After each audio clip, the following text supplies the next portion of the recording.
Tagal na rin ako nawala rin eh. Pwede kayong bumalik-balik dito.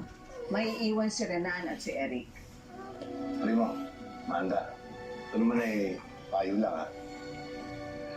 Kung talagang magpapakalayo kayo, sana pagpatuloy niyo yung pagbabagong buhay niyo. Mahirap sa isang taong nabubuhay dahil sa galit at sa pag-iiganti eh. Oo nga, hindi sana ang gusto namin para sa inyo. Magpalit na kayo ng pangalan.